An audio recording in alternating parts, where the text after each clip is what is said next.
시청자 여러분 안녕하십니까? 예, 신원식 장군님 나오셨습니다. 예. 예. 반갑습니다. 예.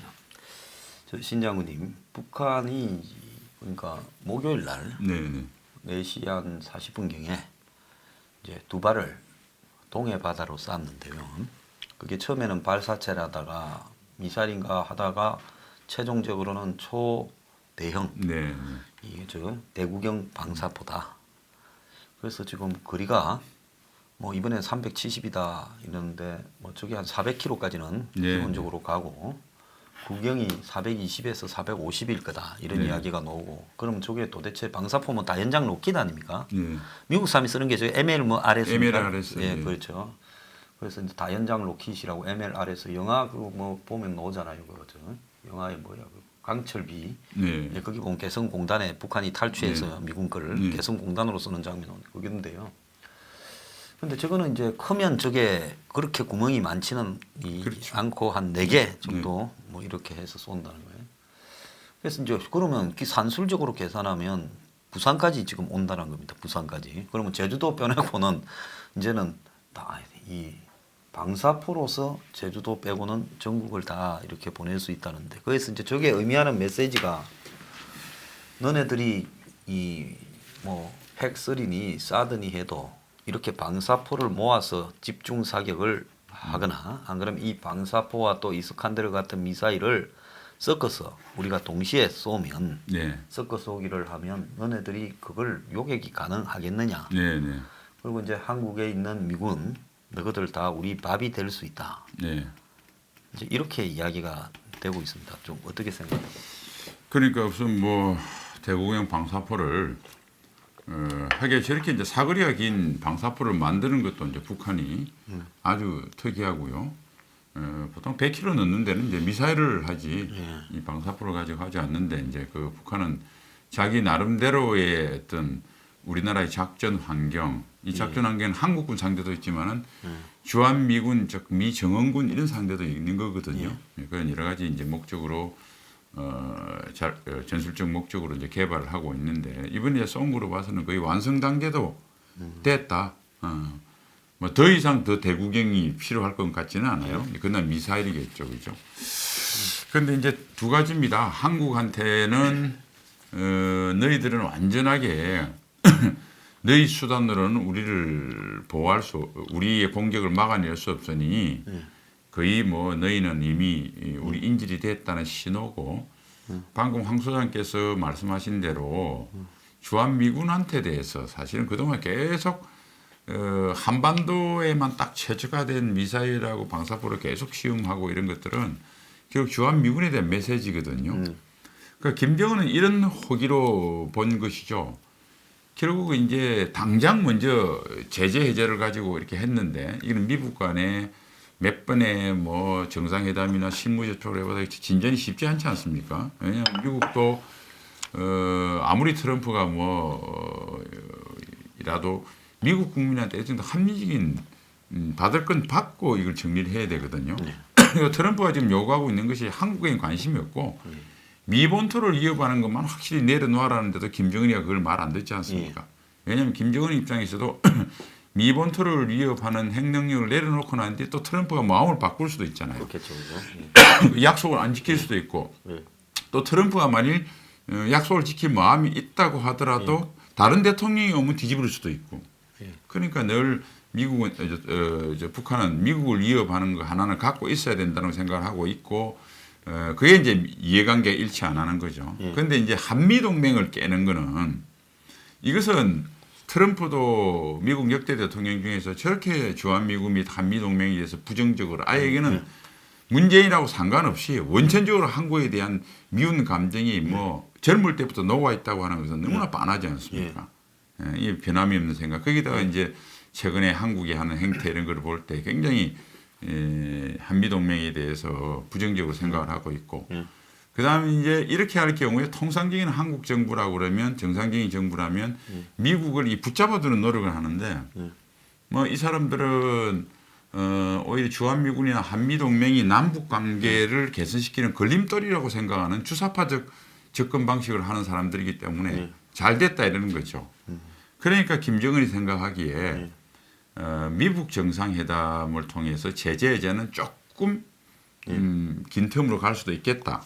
또 그동안 중국이 호수를 꼽아주니까 당장 내가 공공하지 무너지지는 않는다. 단지 이제 주민들한테 약속했던 이런 것들을 좀 못 지키는 거 있는데 그런 것들은 얼마든지 내가 내 체제로서 유지할 수 있겠다 이런 자신감이 있을 것이고 그 다음에 이제 우선 한미 동맹을 이번에 방위비 협상 문제가 있죠. 그동안 한미가 갈등이 있죠. 그 다음에 주한미군을 확실히 위협할 수 있는 수단을 강구를 하는데 거기에 대해서는 한국 정부는 뭐 별로 관심도 없죠.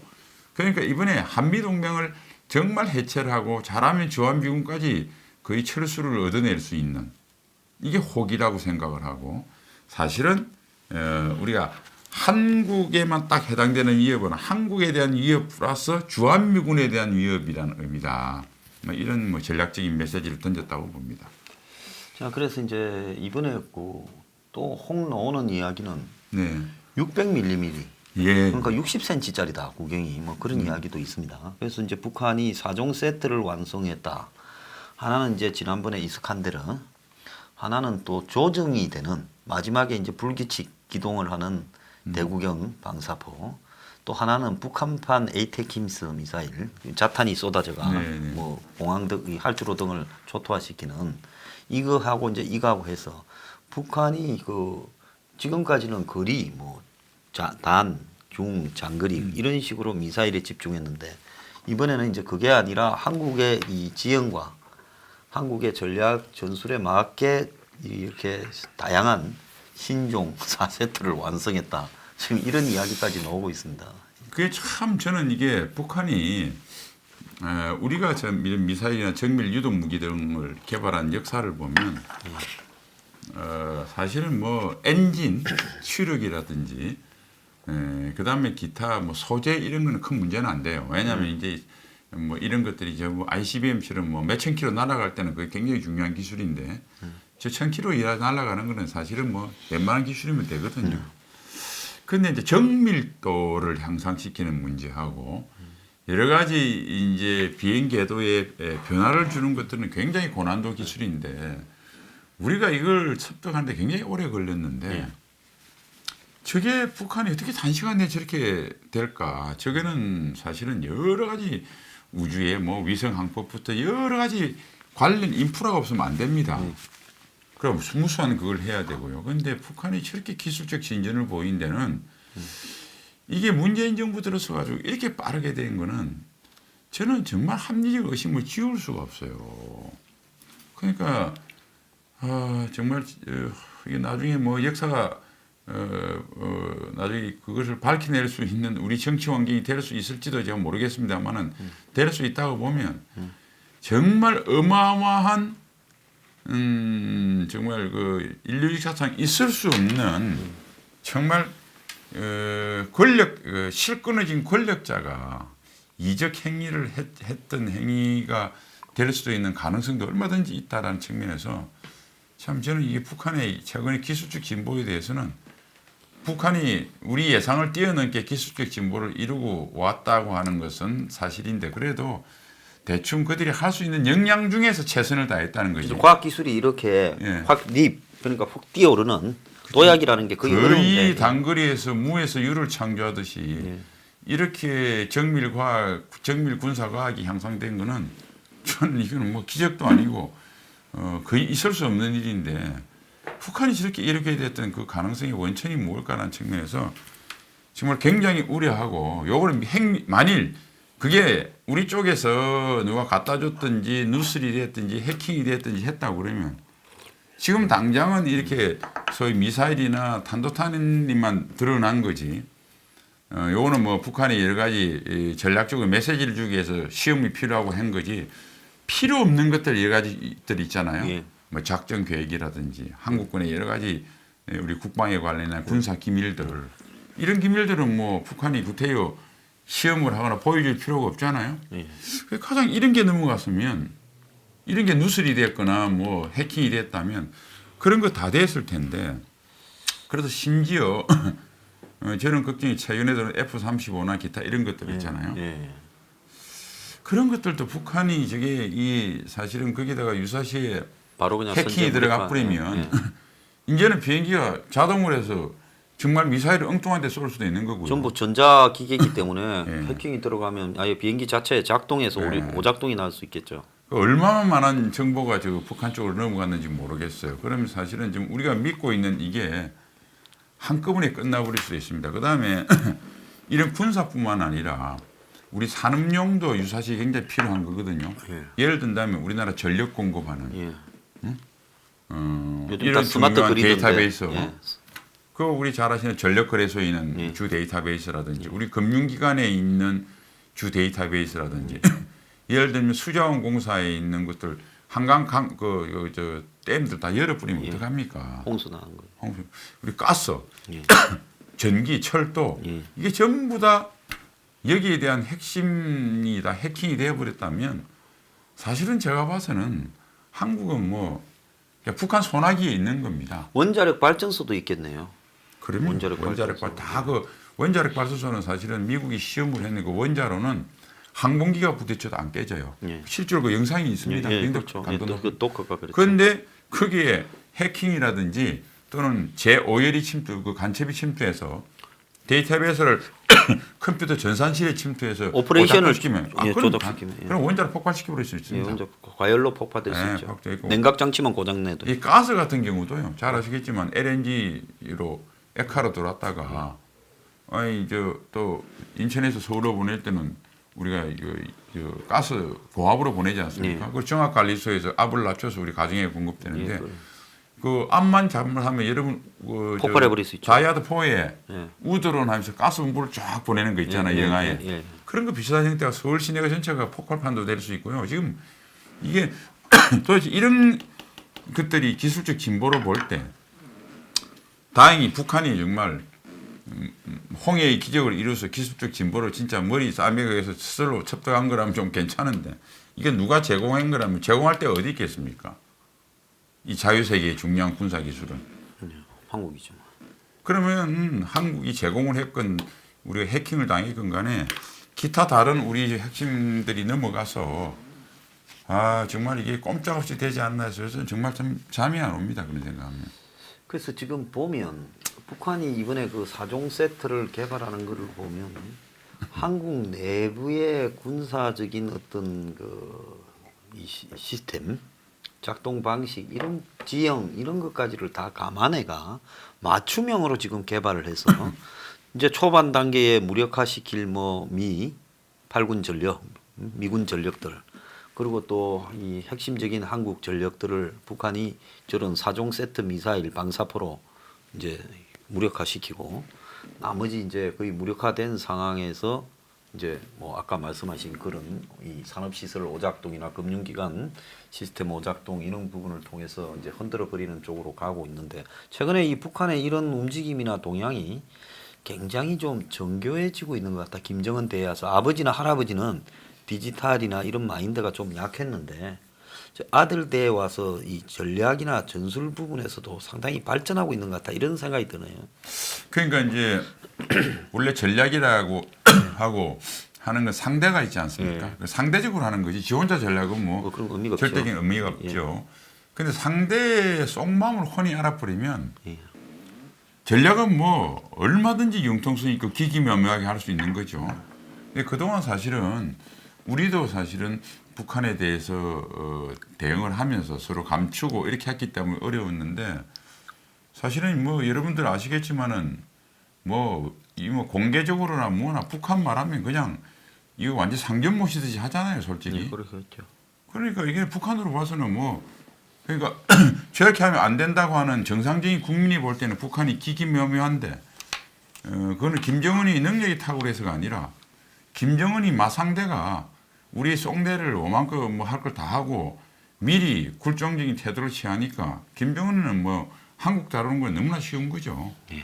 그래서 저게 그렇게 보인다는 생각이 들고 하여튼 이 방송에서 다 말씀드리기도 참 어렵고 저도 뭐 또 이게 물증을 갖고 있을 수도 없는 거고 현직이 아니니까 그러나 뭐 여러 가지 한때 관계했던 분들하고 아무래도 대화도 많이 해보면 참 저 못지않게 걱정하는 건 많아요. 그리고 뭐 또 최근에 뭐 같이 점심을 먹으면서 했던 이야기들도 암호화폐에 대해서 걱정하는 분들이 많아요. 암호화폐요? 뭐라 하시는가요? 북한이 예, 사실은 이제 제재를 당하는데 예. 우리가 제재 완화 버퍼라고 하는 건 뭐냐면 제재가 되더라도 북한이 자체 갖고 있어서 내구성을 가지고 있는 것들 예컨대 이제 외환 보유고 같은 것이죠. 그런 걸 완화시킨다. 완화책이라고 그러고요. 회피라고 하는 것은 밀수라든지 일단 범죄적 수단으로 통상을 한다든지 이런 것들 그 중에서 가장 결정적으로 가장 중요한 제재 완화 회피 수단 중에서 가장 대표적인 게 지금 암호화폐로 보고 있습니다. 그거는 뭐 정보기관들이 공통적으로 분석하는 거예요. 근데 이제 그 암호화폐의 주 해킹 통로, 주 통로가 이게 뭐 대한민국일 가능성이 지금 높다. 예. 가능성보다는 그렇게 높다고 다 대부분 함정 예측들 하고 있어요. 예. 그래서 이 암호화폐가 단지 나중에 이제 뭐 어떻게 될지 모르겠습니다만 암호화폐 문제가 황 소장님도 여러 번 말씀하시는데 이게 터지면 여러 가지 이제 돈의 문제된 스캔들이 될 수도 있는데 저는 뭐 국가 안보를 주로 관심을 가진 사람으로서 안보 면에서도 북한에 하여튼 북한이 저렇게 큰 소리 칠 수 있는 중요한 경제적 토대도 한국의 암호화폐 수단성에서 넘어가고 있다. 뭐 이게 뭐 조금 그쪽으로 아는 전문가들에 대해 많은 사람들이 공통대로 지적하고 있어요.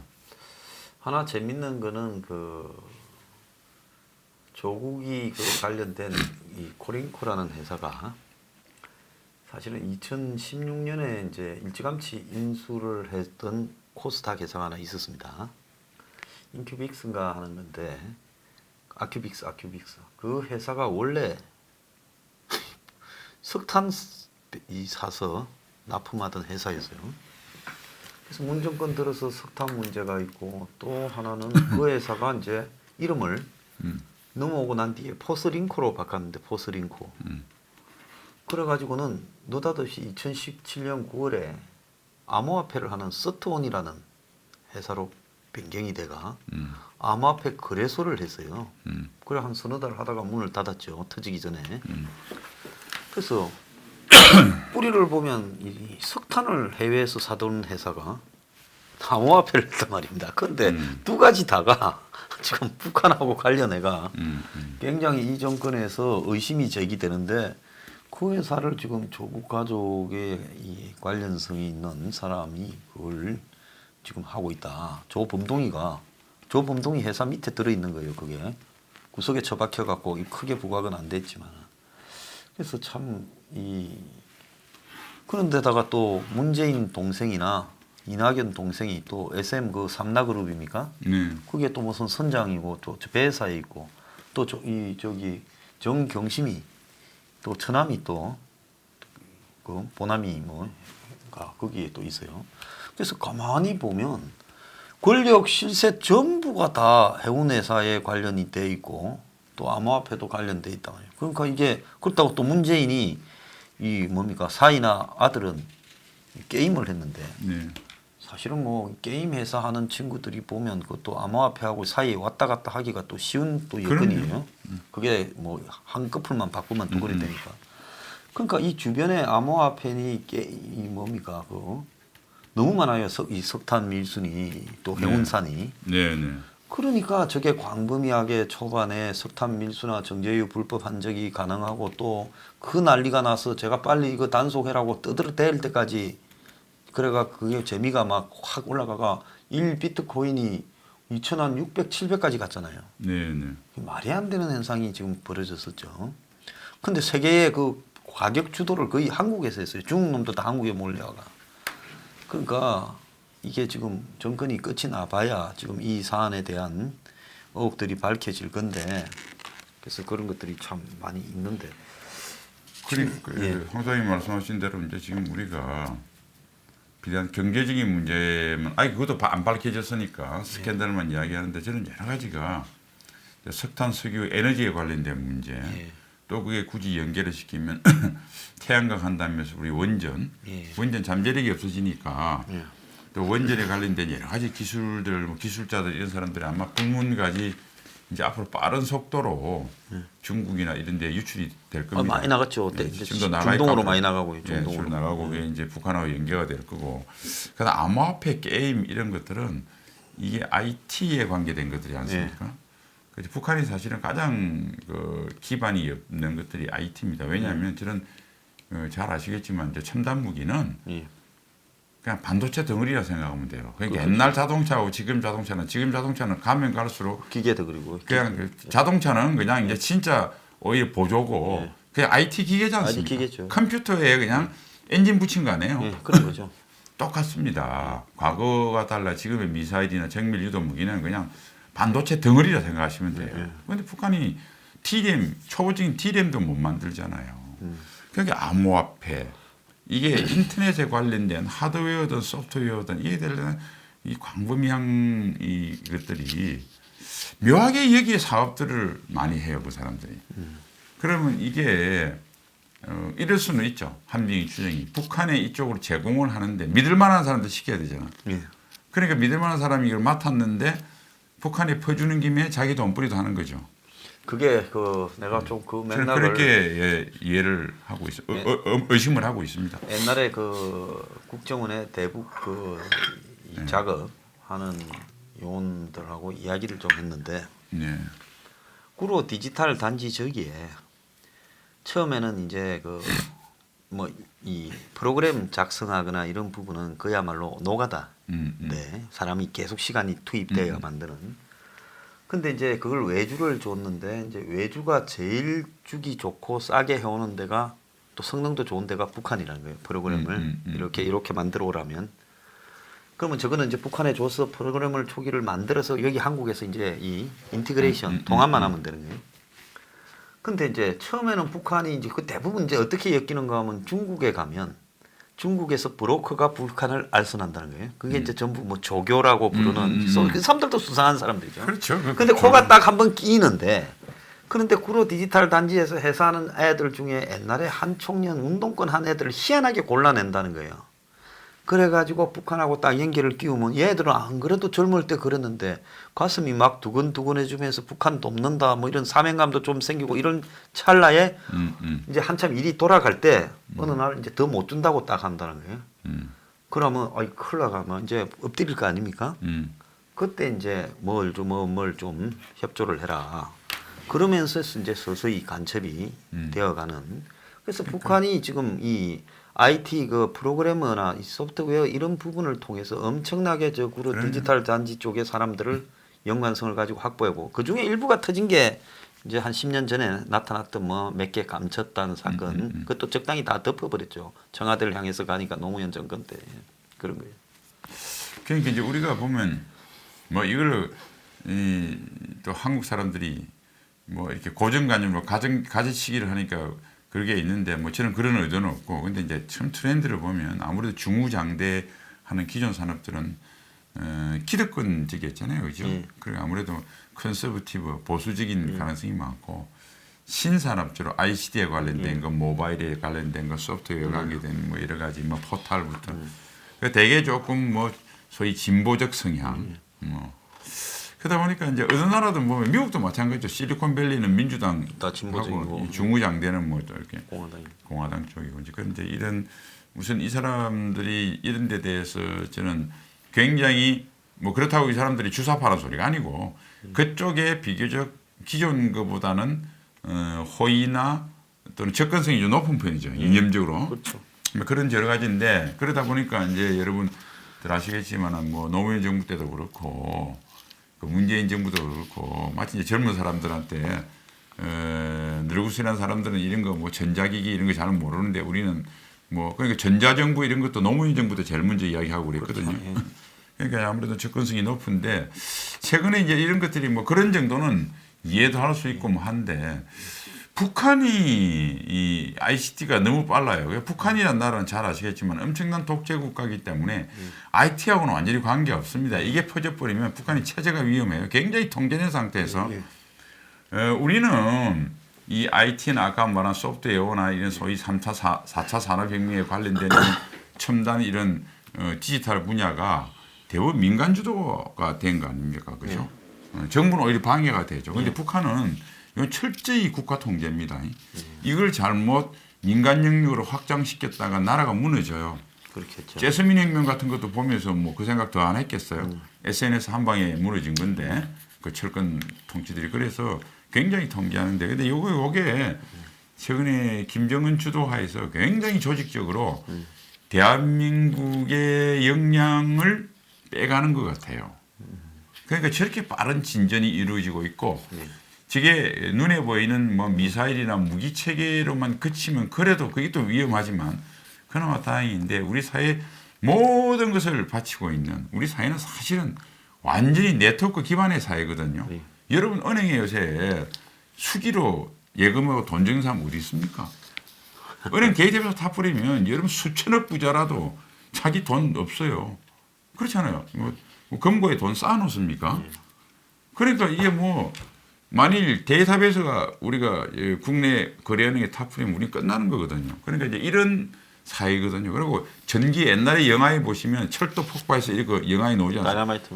요새 철도 그리고 여기에 가면 노동자분들이 이렇게 선로 바꿨잖아요.